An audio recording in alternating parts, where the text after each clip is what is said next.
오늘의 주요 뉴스입니다.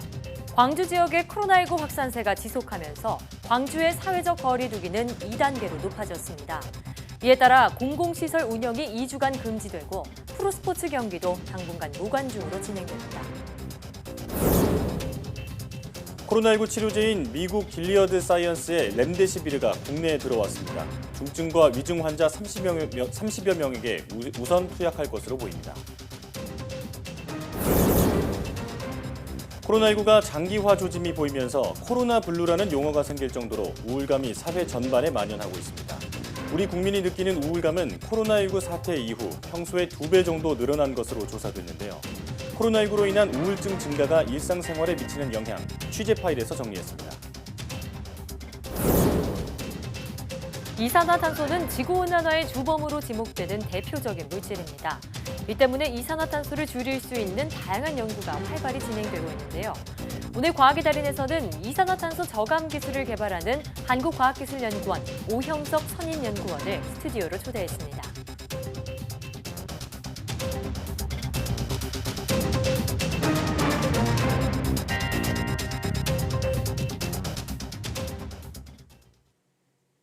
여러분 안녕하십니까? 사이언스 투데이입니다.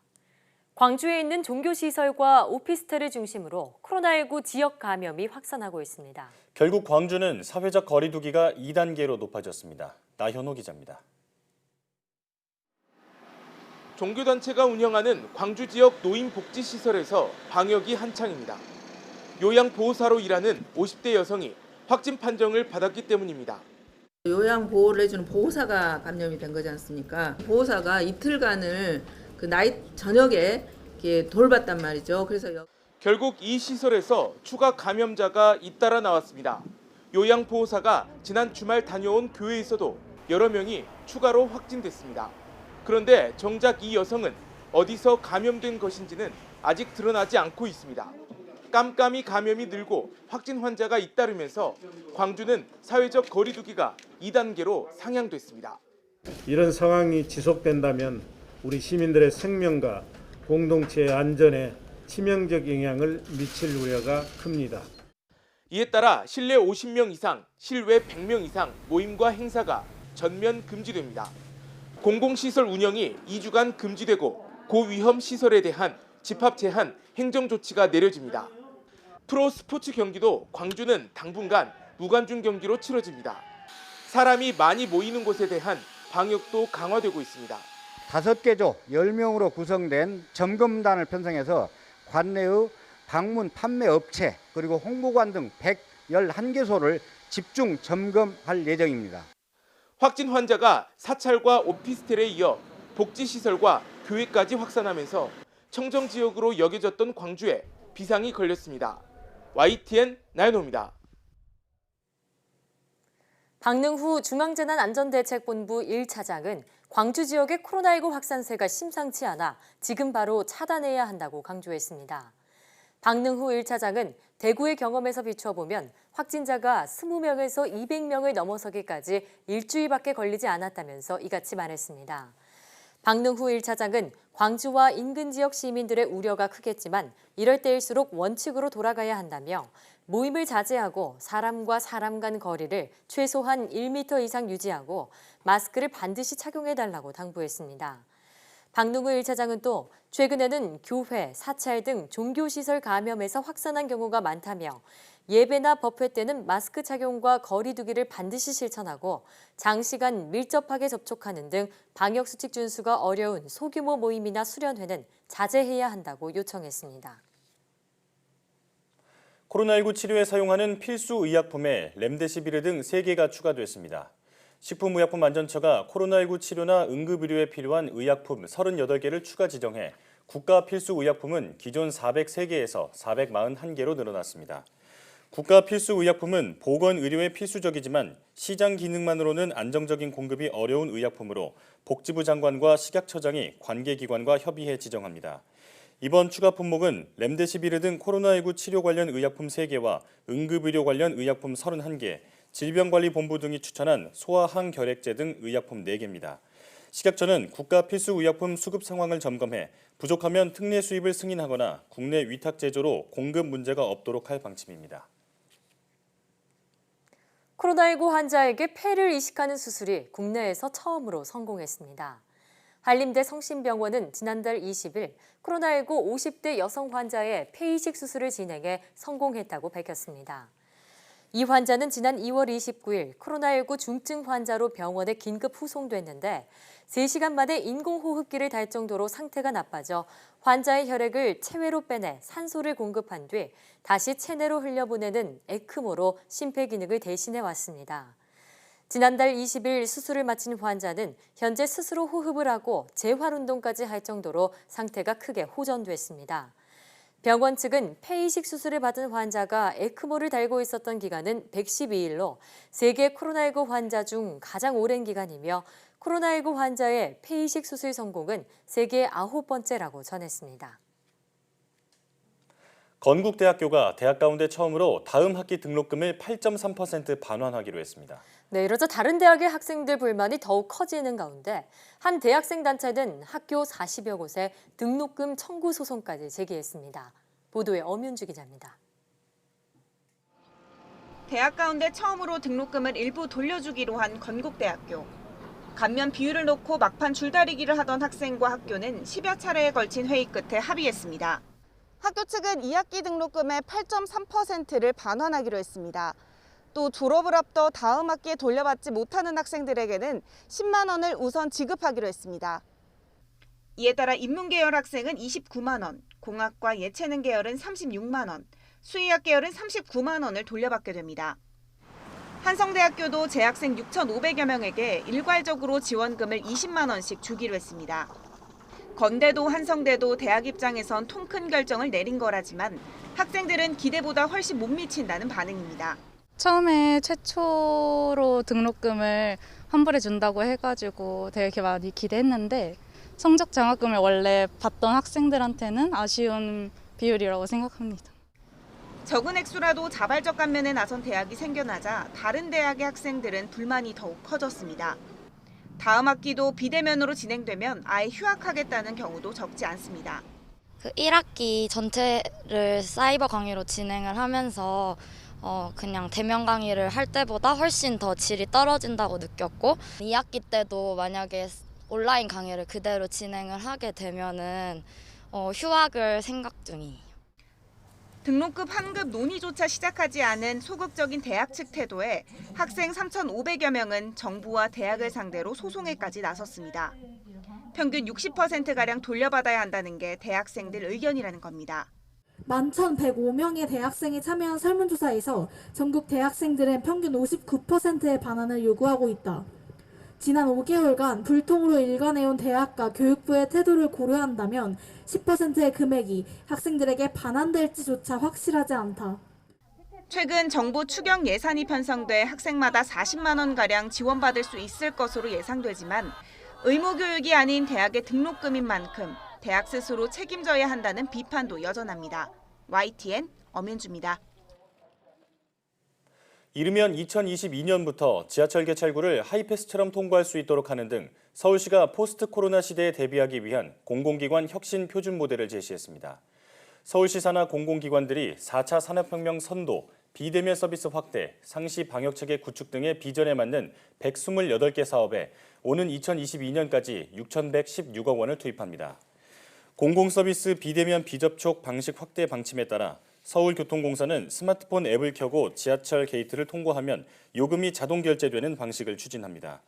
상시 방역체계 구축을 위해 역학조사관과 함께 확진자 동선을 추적하는 감염 접촉자 추적 요원 300명을 양성하고 호흡기 증상 발열 환자를 전문 치료하는 전담 클리닉 설치도 추진합니다.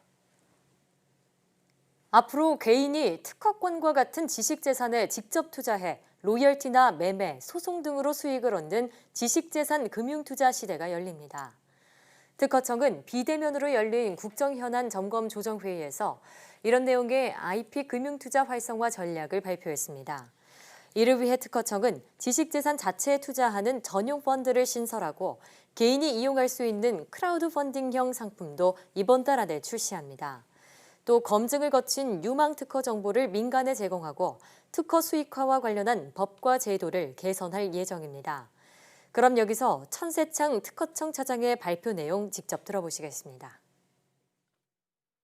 특허청은 그 유망한 하나의 단일 특허에 몰아서 투자하는 게 아니라 그 다수의 특허 포트폴리오군을 묶어서 금융 투자 상품을 구성토록 함으로써 위험을 좀 분산하도록 하고, 그리고 지식재산 전문가가 지식재산 실사 과정을 필수적으로 거친 지식재산만을 대상으로 해서 금융 투자 상품을 구성하도록 하여서 투자의 안정성을 어느 정도 보장할 계획입니다.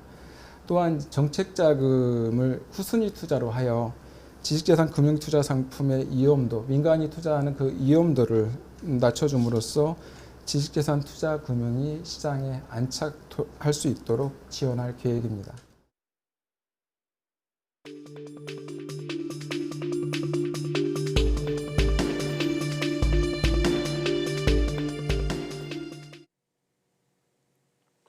수도권에 이어 광주와 대전에서 코로나19 확산세가 심상치 않습니다.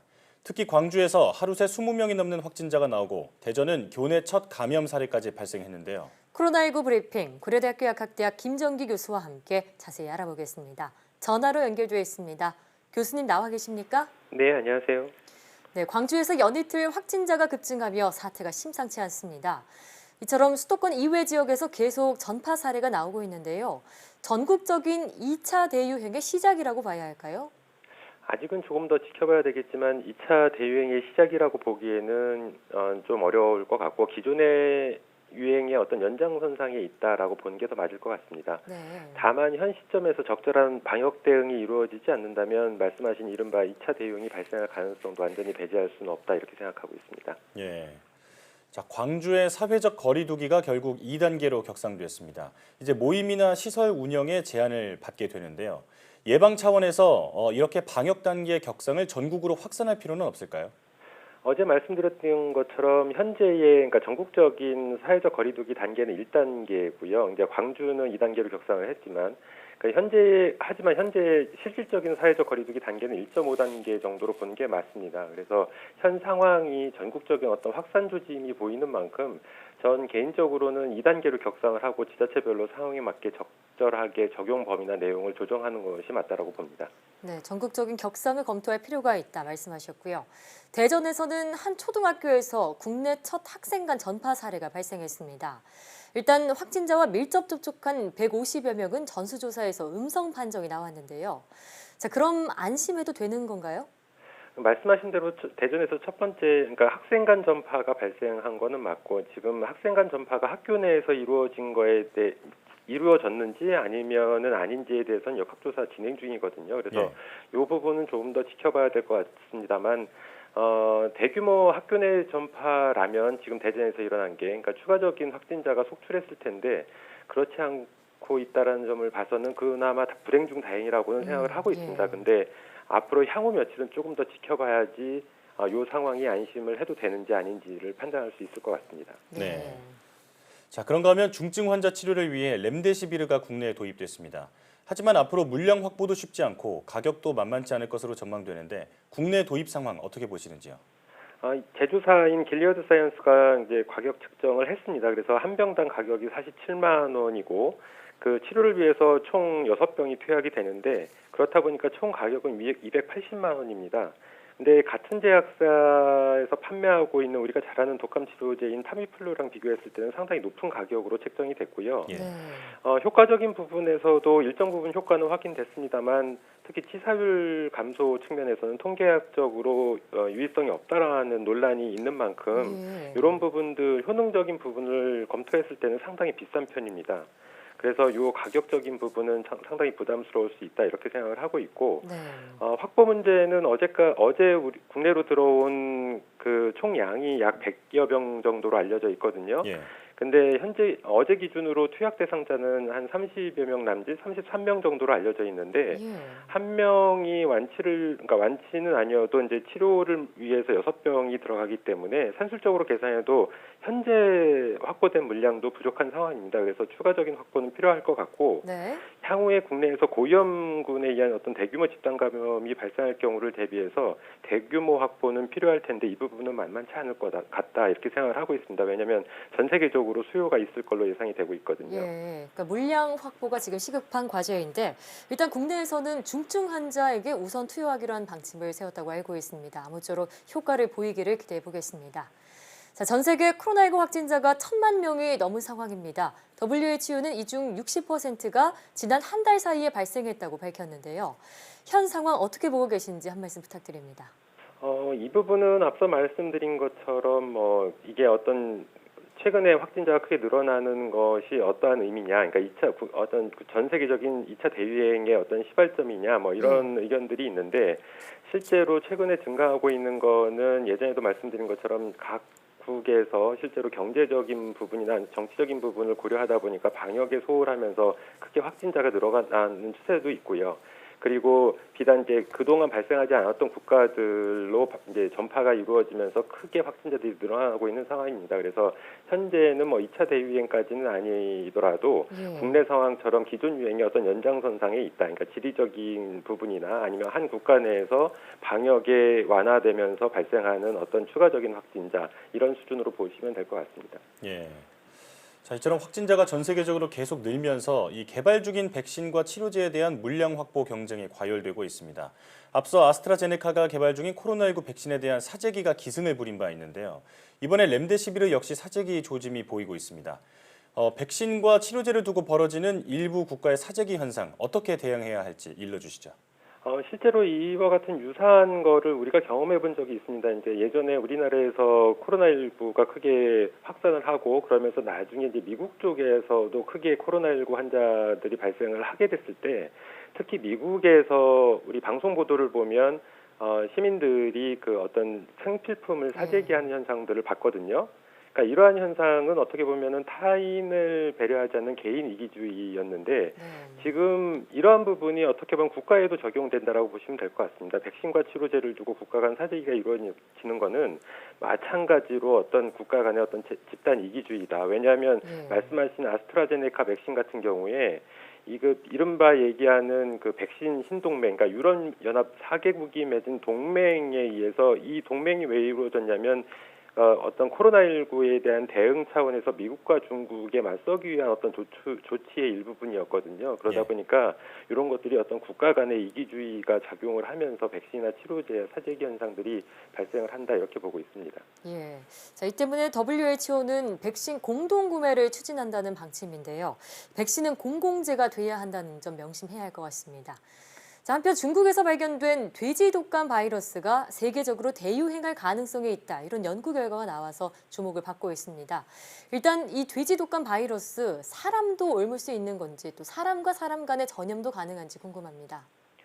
비단 이 돼지 독감 바이러스뿐만 아니라 인플루엔자 바이러스라고 하는 것이 어떻게 보면 지금은 코로나 바이러스에 의한 세계적인 대유행 팬데믹이 발생을 하고 있지만 그 이전에 가장 대표적으로 향후에 지구상에서 팬데믹을 유발할 수 있는 가장 대표적인 병원체 하면 인플루엔자 바이러스고요.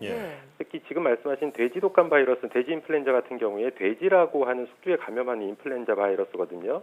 근데 이 돼지는 우리가 흔히 혼합통이라고 얘기를 하는데 사람 인플루엔자 바이러스랑 조류 인플루엔자 바이러스에 모두 감염하는 특징을 가지고 있습니다. 그러다 보니까 이렇게 다른 숙주종에서 유행하는 인플루엔자 바이러스가 동시에 감염을 했을 때에는 새로운 형태의 바이러스, 이른바 신변종 바이러스를 출현시키는 어떤 숙주종이 대표적인 게 돼지입니다.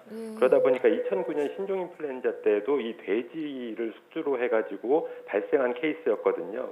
그래서 이런 일부의 돼지 독감 바이러스 같은 경우에는 사람에게 감염될 가능성이 굉장히 높고요. 특히나 중국 연구진 보고에 따르면 중국의 도축장과 양돈 업계에 종사하시는 분들이 이 독감 바이러스에 감염됐다라고 알려져 있고 이걸 봐서는 실제로 돼지 독감 바이러스 이번 발생한 바이러스가 사람에 감염하는 능력은 있는 걸로 판정이 됩니다. 근데 다만 중요한 거는 돼지에서 사람으로의 감염은 일어나는데 사람 간 전파가 얼마나 용이하냐 이게 관건이거든요. 그래서 이 부분 그리고 병원성은 어떠한가 이런 부분들에 대한 어떤 추가적인 조사는 필요할 것 같습니다. 예, 이 돼지를 시작으로 또 다른 재앙이 되지 않도록 철저하게 관리를 해야 할 것 같습니다. 최근 전파는 깜깜이 감염 비중이 높다는 게 가장 큰 문제죠. 이럴 때일수록 개개인 스스로 방역 수칙을 철저하게 준수하는 게 중요하겠습니다. 지금까지 고려대학교 약학대학 김정기 교수와 함께했습니다. 교수님 오늘 말씀 잘 들었습니다. 감사합니다.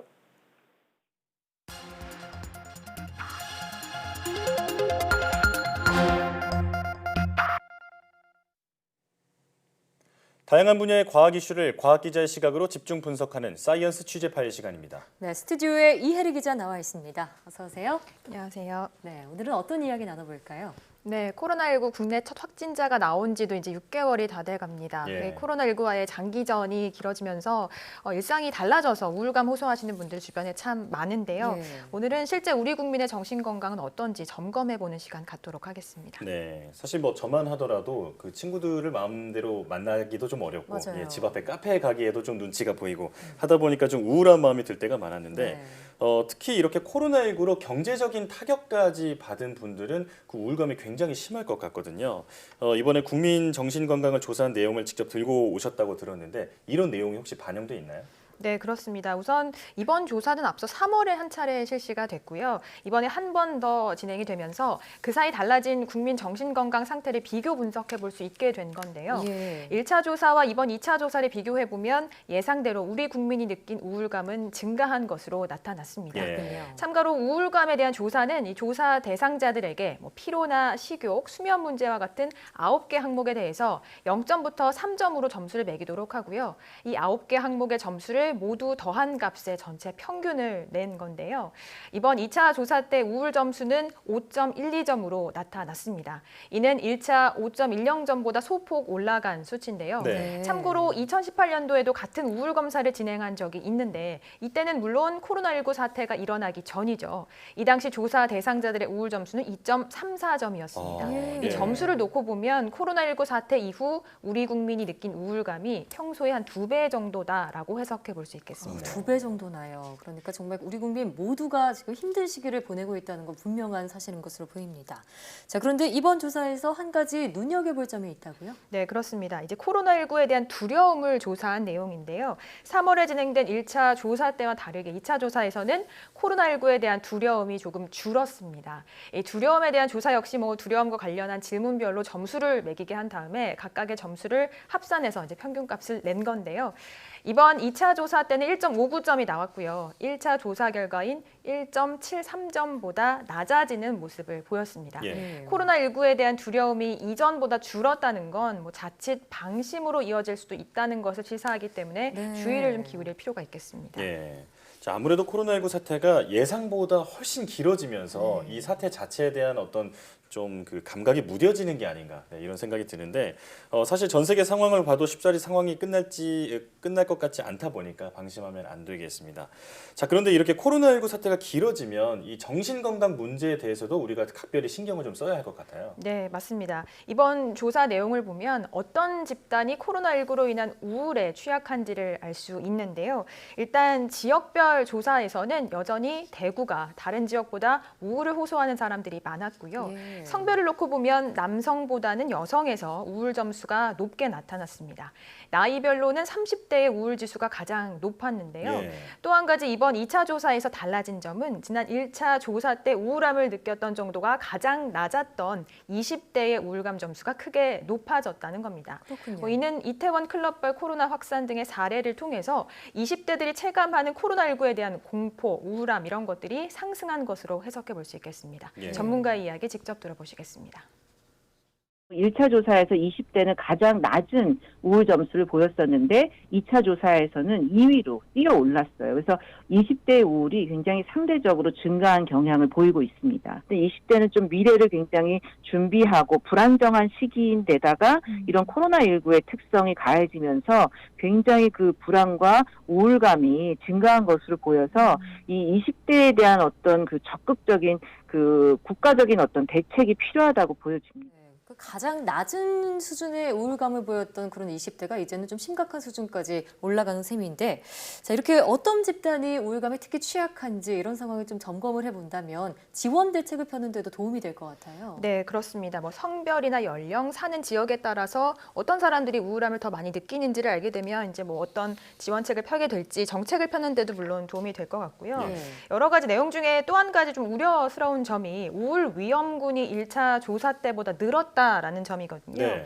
우울 위험군이라고 하면 쉽게 말해서 우울감에 대한 설문조사에서 점수가 일정 점수 이상으로 높게 나오는 사람들을 말하는데 네. 그런데 이 우울 위험군이 2차 조사에서 18.6%로 1차 조사의 17.5%보다 더 확대됐습니다. 예. 또 이번 조사에서는 위험 요인으로 작용할 만한 내용을 확인할 수 있었는데요. 바로 폭음, 음주 비율입니다.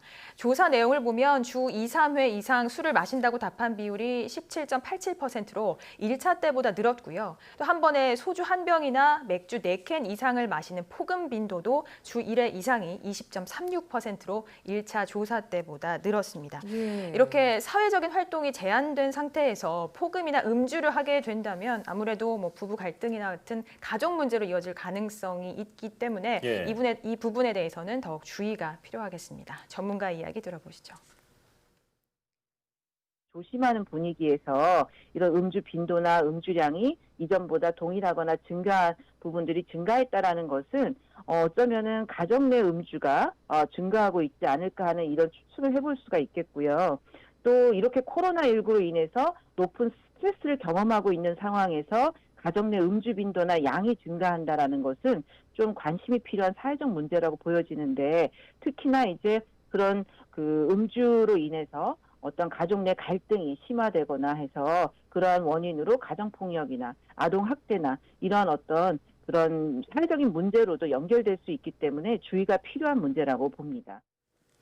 실제로 미국이나 브라질처럼 코로나19 사태가 굉장히 심각한 나라에서는 아동 학대나 가정 폭력 기사가 이제 심심치 않게 들려오더라고요. 근데 실제로 많은 사람들의 마음에 병이 좀 들어 있는 것 같은데, 이럴 때 우리가 마음 방역, 심리 방역이라는 말이 있는데, 일상에 지장을 줄 정도로 우울감이나 불안감이 좀 심하다면 우리가 좀 적극적으로 조치할 필요가 있겠죠. 네, 그렇습니다. 지금과 같은 재난 상황에서는 어느 정도의 우울감과 불안함은 당연하기 때문에 이 심리 방역의 출발점은 어느 정도 이를 받아들이는 자세에서 시작합니다. 그래야 좀 고통이 줄 수 있고요.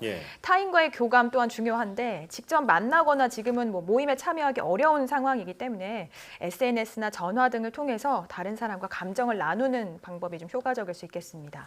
집안에서 적절한 신체 활동을 한다거나 또 평소 좋아하던 취미 활동에 몰두해 보는 것도 좋은 방법이 될 수 있겠습니다. 네, 비록 정말 좋지 않은 상황이지만요. 어느 정도는 긍정의 힘을 갖는 게 필요하지 않을까 싶고요. 만약 우울감이나 불안감이 너무 심각하다면 전문가의 도움을 받아보는 것도 좋겠다는 생각이 듭니다. 이혜리 기자와 함께했습니다. 오늘 말씀 고맙습니다.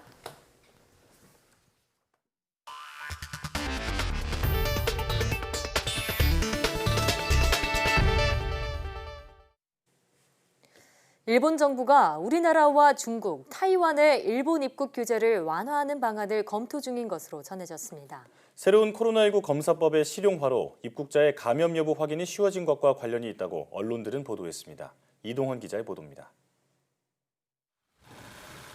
일본 정부 대변인인 스가 요시히데 관방장관은 유럽연합 EU가 일본을 포함한 14개 국가에 입국을 허용한 데 대해 감사의 뜻을 표하고 일본도 규제 완화를 검토하고 있다고 밝혔습니다. 例外的な人の往来の対象となる国地域順次拡大をすべく検討準備を今進めておるところであります。 이와 관련해 아사히 신문은 일본 정부가 한국과 중국, 타이완과 입국 규제 완화를 위한 교섭을 검토 중이라고 보도했습니다. 우선 경제인의 왕래를 재개하기로 하고 한국 등과 입국 허용에 따른 방역 조건 등을 협의한다는 것입니다. 이어 유학생과 관광객의 순으로 입국 규제를 완화한다는 계획입니다. 일본 정부는 입국자들에게 출발지에서는 물론 입국대에도 유전자 증폭 검사를 받도록 할 방침입니다. 유전자 증폭 검사는 타액을 이용해 무증상자의 감염 여부를 빠르게 확인할 수 있습니다. 그동안 검사 능력의 한계로 입국자 수에 제한이 있었지만 조만간 새로운 유전자 증폭 검사가 실용화돼 입국자 수를 늘릴 여력이 생겼다고 아사히 신문은 전했습니다. 앞서 일본은 코로나19 확산에 따라 한국인에 대한 90일 비자 면제 중단 조치를 7월 말까지 연장한다고 밝혔습니다. 일본은 지난달 19일 베트남과 상호 입국 규제를 풀기로 합의한 데 이어 태국과 호주, 뉴질랜드와 관련 협의를 이어가고 있습니다. 하지만 일본 정부가 미국에 앞서 한국과 중국과의 왕래를 재개하는 데 부담을 갖고 있다는 보도도 나오고 있어 실제 입국 허용까지는 좀 더 지켜봐야 할 것 같습니다. YTN 이동원입니다. 독일이 유럽연합 EU 이사회의 권고와는 달리 한국인의 무비자 입국을 계속 제한하기로 했습니다. 독일 정부는 코로나19 확산에 따라 EU 역외 지역을 상대로 시행해온 입국 제한 조치와 관련해 태국과 캐나다, 호주 등 8개국에 대해 입국을 다시 허용한다고 밝혔습니다. 그러나 EU 이사회가 권고한 14개국 가운데 한국과 일본, 세르비아 등 6개 나라에 대한 입국 제한은 유지하기로 했습니다. 독일 정부는 한국과 일본, 중국에 대해 상호주의를 조건으로 입국 제한을 해제하기로 했습니다. 이는 한국이 독일인에 대한 무비자 입국 제한을 해제할 경우 독일도 한국인에 대한 무비자 입국을 허용하겠다는 의미로 풀이됩니다.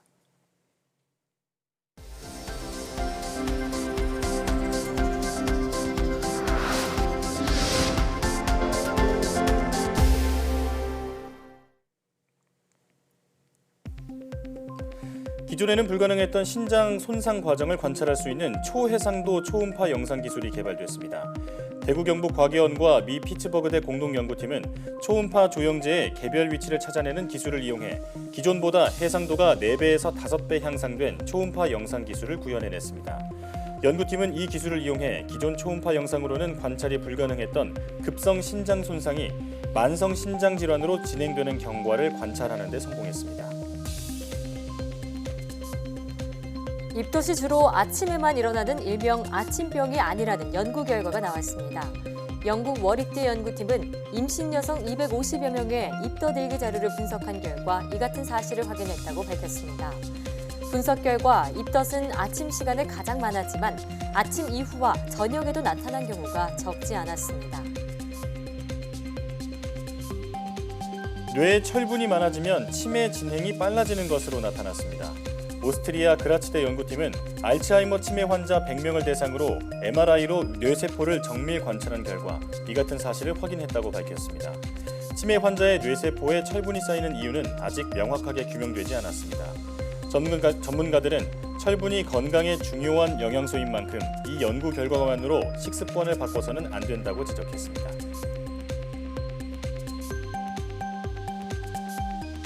달이 보유한 산화철 등 금속 함량이 지구보다 높을 수 있다는 연구 결과가 나왔습니다. 미 항공우주국과 서더캘리포니아대 연구팀은 달의 크레이터에 쌓인 금속 함량을 분석한 결과 이 같은 결론을 지었다고 밝혔습니다. 이는 약 45억 년 전 원시 행성이 지구와 충돌해 만들어진 파편으로 달이 만들어졌다는 달 형성 가설을 크게 흔드는 연구 결과입니다. 지구의 지각은 금속 함량이 낮은데 달이 지구에서 나온 물질로 형성됐다면 금속 함량이 더 높을 수 없기 때문입니다.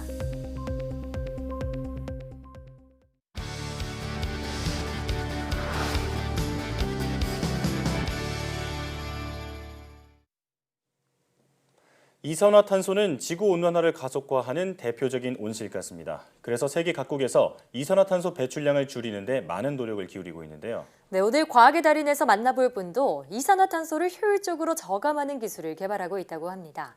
한국과학기술연구원 청정에너지연구센터 오형석 선임연구원과 함께합니다. 어서 오세요. 네. 자, 이렇게 지구온난화가 심각한 환경 문제로 떠오르고 있는 데는 이산화탄소가 차지하고 있습니다. 대기 중에 이산화탄소량이 갈수록 증가하고 있다고 하는데 네. 현재는 어떤 수준인가요? 네, 우리가 사는 사실 지구는 빙하기 이후부터 계속 따뜻해지고 있습니다. 최근 이런 추세는 가속화되고 있는데요. 이런 온난화 현상은 산업화 과정에서 온실가스가 많아지고 그래서 이산화탄소 농도가 높아지는 데 기인하고 있습니다. 예. 실제로 그 19세기 말 산업화 시대 이전에는 이산화탄소의 농도가 280ppm에 불과했던 데 반해서 대기 중의 이산화탄소 농도가 지난 100년 사이에 굉장히 빠르게 증가하고 있습니다. 예. 네, 실제로 하와이 마우나로아 관측소에 따라서 측정한 그 수치에 따르면 그 대기 중 이산화탄소의 평균 농도가 지난 5월에 사상 최고치인 418.12ppm을 기록했다고 합니다. 예. 이런 기록은 1958년 관측 이래 가장 역대급으로 최고 기록을 기록한 건데요. 예. 작년에 5월에 이산화탄소의 농도가 415.26 ppm이었던 것과 비교한다면은 약 3ppm 정도 높아진 수치라고 할 수 있습니다. 예. 자, 이 대기 중에 이산화탄소 농도가 급격하게 높아지고 있어서 문제라는 건데 그렇기 때문에 각국이 이산화탄소를 줄이기 위해서 많은 노력을 하고 있잖아요. 네, 우리나라는 이제 얼마나 줄여야 하는 상황인가요? 사실 그 2015년 파리 기후 협약을 근거로 해서 유엔에서는 그 코프 21이라고 해서 그 CO2를 저감하기 위한 구체적인 가이드라인을 제시하고 있습니다. 예. 우리나라의 경우에는 2030년 기준으로 그 BAU 즉 그 배출 전망치를 계산을 해서 네. 총 37%의 온실가스를 감축해야 되는 것이 지금 현실입니다. 그렇군요. 네, 그러니까 2030년까지 이산화탄소 37% 감축이 네. 목표인데 지구온난화를 막기 위해서는 꼭 필요한 조치지만 사실 쉬운 일은 아니잖아요. 네, 맞습니다. 자, 그런데 이산화탄소를 효율적으로 줄이는 방법이 있다고요? 네, 그렇습니다. 사실 이런 그 CO2를 저감하기 위해서 다양한 연구가 진행이 되고 있고요. 그 중에서도 전환하는 연구가 국내외에서 활발하게 진행되고 있습니다. 예. 그런 다양한 연구 중에서 제가 하고 있는 연구가 그중 하나인데요. 자세히 말씀드리면은 그 이산화탄소를 고부가가치를 가질 수 있는 일산화탄소로 전환하는 기술이 되겠습니다. 그렇군요. 자, 우리가 흔히 연탄가스로 알고 있는 게 바로 이 일산화탄소인데 네. 무색, 무취, 무미가스이기 때문에 이제 마셨는지도 알 수 없고 또 네. 조금만 마셔도 인체 치명적이다 이렇게 알고 있습니다. 이렇게 위험한 가스를 어떻게 유용하게 활용할 수 있다는 건가요? 네, 일반적으로 이제 그 일반인께서는 이제 보통 일산화탄소가 말씀하신 대로 그런 그 연탄가스와 같이 되게 중독을 일으킬 수 있는 가스라고 생각하시는데 예. 그 산업적인 측면에서 봤을 때는 일산화탄소는 굉장히 안정적이지만 환원력이 강해서 산업적으로 많이 활용되고 있습니다. 그렇군요. 예. 그러니까 온난화의 주범인 이산화탄소를 일산화탄소로 전환을 해서 저감을 한다 이런 네. 말씀이신데요. 자, 이 기술이 일단 어떻게 가능한지 궁금해요. 네. 사실 저희가 이런 것들을 적용하기 위해서 인공광합성이라는 그 시스템을 개발했고 적용을 했습니다. 인공광합성 기술이요? 네, 그렇습니다. 뭐 아시겠지만 그 식물이 하는 그 활동이 광합성인 걸 아시고 계실 거예요. 그렇죠. 네, 그래서 식물에 있는 광합성 그 작용할 때 어떤 기작이 있냐면 엽록소에서 이제 그 이산화탄소를 받아들여서 예. 포도당이나 산소를 배출하는 게 일반적인 기작인데요. 저희는 이런 광합성 자체를 모사해서 인공광합성 기술을 개발을 했고 네. 거기에 적용되는 그 촉매를 개발을 해서 저희가 이제 이 인공광합성 기술을 적용해서 이산화탄소를 저감했습니다. 예, 예. 그 촉매가 어떤 촉매죠? 네, 일반적으로 이제 그 광합성이라는 거는 명반응과 암반응으로 구분이 되는데요. 예. 그 암반응 같은 경우에는 그 아시겠지만 그 물이 분해되면서 산소가 나오는 거예요. 그래서 보통 저희가 숲속에 가면 산소가 많기 때문에 되게 그 쾌적함을 느끼는데요. 예. 그게 보통 암반응이고요. 예. 이런 암반응에 쓰이는 촉매로는 보통 이제 이리듐이라는 촉매가 많이 활용되고 있습니다. 예. 근데 이리듐 같은 경우에는 그 귀금속에 해당이 되는데요. 예. 저희가 금이나 은, 루테늄과 같은 이 귀금속이 되겠고 예. 그러다 보니까 이렇게 비싼 촉매를 어떻게 하면은 줄일 수 있을까 하는 것이 예. 저희의 연구 내용이었었습니다. 네. 그래서 저희가 접근했던 방법은 그 이리듐을 사용량을 줄이기 위해서 쉽게 설명드리면은 그 네. 과일의 껍질 부분만 이리듐을 형성을 시키고 그 안쪽에 있는 그 코어 부분에는 저희가 이리듐이 아닌 코발트를 적용을 시켜서 조금 더 싼 재료인가요? 네, 그렇습니다. 예. 그래서 그 이리듐의 사용량을 30% 정도 줄였고요. 그리고 성능 면에서는 20% 더 향상된 성능을 저희가 볼 수가 있었습니다. 그렇군요. 자, 그러니까 정리하자면 이 값비싼 금속으로 쓰였던 그 이리듐이라는 촉매를 조금 더 저렴하면서 또 효율성을 높일 수 있는 그런 촉매로 이제 바꿔서 사용할 수 있는 그런 기술을 개발하셨다 이렇게 정리할 수 있겠는데, 자, 그리고 또 촉매뿐만 아니라 이 최대한 전환을 많이 할 수 있는 그 효율을 높이기 위한 기술도 함께 연구하셨다고 들었습니다. 네, 그렇습니다. 저희가 그 인공광합성을 연구하면서 기존 이산화탄소를 전환하는 연구가 기존에는 이산화탄소를 액체에 녹여서 연구가 진행이 되었었는데요. 예. 저희는 그 이산화탄소를 물에 녹이지 않고 기체를 직접 주입해서 그 에너지 효율 대비 그 일산화탄소의 생산량이 높은 그런 그 시스템을 구현을 했고, 그런 결과 저희가 기존보다 100배 이상 높은 일산화탄소를 생산할 수가 있었습니다. 네, 그러니까 액체 상태가 아니라 기체 상태에서 이산화탄소를 전환하면은 그 효율이 100배 이상 높아진다 이런 말씀이신데 여기에 사용되는 촉매 역시 직접 개발을 하셨다고요? 네, 맞습니다. 저희가 해당 연구는 사실 기체가 적용된 연구는 최근 2년 전부터 전 세계적으로 이제 많이 연구가 시작이 되었었고요. 예. 저희는 이 시스템에 그 적합한 그 전극을 구현하기 위해서 그 산호 모양의 그 실버 은 전극 촉매를 적용을 했습니다. 이 은전극 촉매는 염소 이온 처리를 통해서 제조되었고요. 네. 은촉매 전극을 개발한 과정에 대해서 잠깐 설명드리겠습니다. 네. 예. 네, 자, 보시면 지금 검은색 가루가 네. 화면에 보이는데요. 네. 이 검은색 가루가 바로 그 안반응 촉매인 이리디움 촉매입니다. 예. 이 촉매를 잉크로 만들어서 균일하게 표면 위에 올려놓고 테스트를 진행을 했고요. 또 이 촉매가 어떤 결정 구조가 되어 있는지를 확인하는 건데요. 금속 입자를 자세히 들여다보면 어떻게 배열되어 있는지 혹은 어떤 형태로 면이 노출되어 있는지를 알 수가 있습니다. 그러네요. 네, 간접적으로나마 금속 사이즈 또한 저희가 계산을 할 수가 있습니다. 여기 보시는 전자현미경을 통해 보시면은 산호구조의 은전극 촉매를 확인할 수가 있고요. 예. 높은 표면적과 다공성 구조로 인해서 물질 전달 능력이 높은 것을 확인할 수가 있습니다. 예. 그래서 기존에 사용했던 촉매와 비교해 보면은 확연하게 차이점이 있다는 것을 확인할 수가 있습니다. 네. 지금 여러 가지 효율을 높이는 그 기술에 대해서 설명해주고 계신데 뭐 표면적이 넓다거나 다공성 구조라거나 이런 것들은 네. 이제 그 다공성이라는 게 물질에 어떤 구멍이 많다 이렇게 네, 맞습니다. 이해하면 되는 건가요? 네, 맞습니다. 이렇게 해서 표면적을 넓혔다 이렇게 보면 되겠는데 네. 자, 이 기술을 지금 설명을 들으면서 굉장히 어떤 그 최첨단의 기술이라는 생각이 많이 들거든요. 개발하시면서 많이 어려우셨을 것 같다는 생각이 드는데 네. 일단 그 어려웠던 부분에 대해서 좀 설명을 해주시고 또 보완해야 할 점에 대해서도 한번 일러주시죠. 사실 이 해당 기술을 개발하는 게 가장 어려웠던 점은 그 기체 상태의 이산화탄소를 적용한 그 시스템을 구현하는 데 있었습니다. 사실 그 전에 그 전극 소재나 그 전극 소재를 대면적화하는 연구는 기존에도 많이 진행된 바가 있고요. 네. 그래서 어느 정도 익숙한 것이었는데 이 새로운 시스템을 만들고 적용하다 보니 생각대로 구현되지가 않아서 예. 많은 시행착오가 있었습니다. 또한 이 시스템에 적용되는 그 다양한 소재들이 있는데 그 소재들이 그 미국이나 유럽에서 그 저희들이 이제 구매를 해야 되는 경우가 있어요. 근데 예. 이런 경우가 간혹 이제 그 배달이 늦어지거나 그래서 예. 이제 보통 한 달, 두 달 정도 이제 실험을 못하는 경우도 있었어요. 그래서 그 부분이 애로사항이었고요. 이제 앞으로 우리나라에서도 이제 이런 많은 연구가 진행되고 있다 보니까 이런 소재들이 국산화되고 이제 앞으로 이제 그래서 이제 실험이 좀 더 수월하게 진행될 수 있었으면 하는 게 바람입니다. 예, 이 소재 국산화에 대한 과제도 말씀을 해주셨는데 네. 자, 이렇게 인공광합성을 통해서 이산화탄소를 일산화탄소로 전환하는 기술 앞으로 상용화된다면 어떻게 활용할 수 있을까요? 사실 그 저희도 이 연구를 하면서 가장 큰 고민인데요. 이 이산화탄소를 전환해서 어떠한 그런 산업화한다는 것 자체가 사실은 아직까지는 경제성이 없습니다. 네. 그 이유가 경쟁 상품이라고 할 수 있는 게 어떤 것이냐면은 예. 그 석유화학 그 공장에서 생성되는 그 상품들인데요. 저희가 그런 전기와 같은 에너지를 사용하다 보니까 이제 이 일산화탄 가격 경쟁력이 사실은 떨어지는 게 문제점이 되겠습니다. 네. 그래서 하지만 그런 가격 경쟁 문제점이 지금 현재 국가나 그 기업 입장에서 그 탄소세나 온실가스 저감 그리고 이제 그 온실가스 저감에 대한 그 크레딧들을 이제 미국이나 유럽에서 고려하고 있기 때문에 네. 가까운 시일내에 이런 이산화탄소의 전환 연구가 실제로 적용될 수 있는 것이 다가올 것이라고 생각을 하고 있고요. 네. 예. 실제로 적용이 된다면 저희가 적용할 수 있는 부분이 그 발전소나 공장에서 나오는 그 이산화탄소를 직접 어떤 케미컬로 만들어서 이제 직접 판매를 하거나 할 수 있다는 그런 예. 장점이 있을 것으로 생각이 되고 네. 물론 이산화탄소의 저감에 따른 그 온실가스를 줄임으로써 지구 온난화를 억제할 수 있다는 것 또한 적용될 수 있다고 생각됩니다. 그렇군요.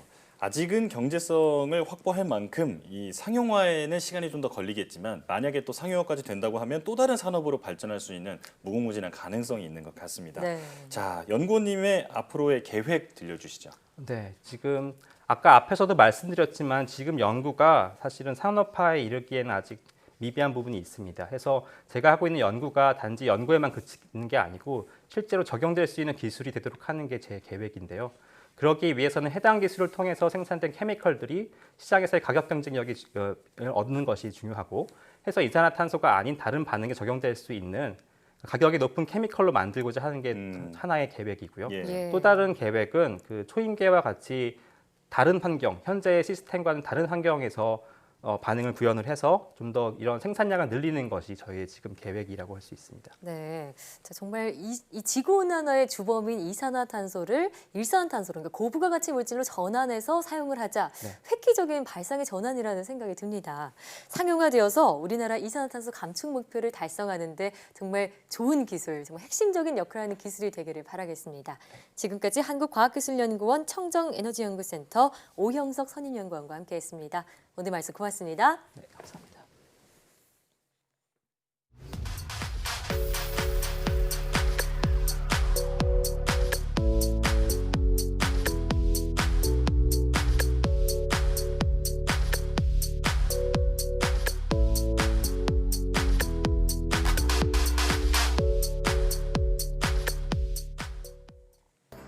광주시가 방역 단계를 사회적 거리두기 2단계로 격상하는 등 코로나19 대유행 가능성이 점점 커지고 있습니다. 네, 특히 최근 확산은 감염 경로를 알 수 없는 깜깜이 전파가 이뤄지고 있어 큰 문제입니다. 방역 당국의 말처럼 이런 때일수록 모임을 자제하고 1m 이상 거리두기, 마스크 착용 등 원칙으로 돌아가야 합니다. 국민 모두의 적극적인 협조가 더 이상의 확산을 막을 수 있습니다. 사이언스 투데이 오늘 저희가 준비한 소식은 여기까지입니다. 함께해 주신 여러분 고맙습니다.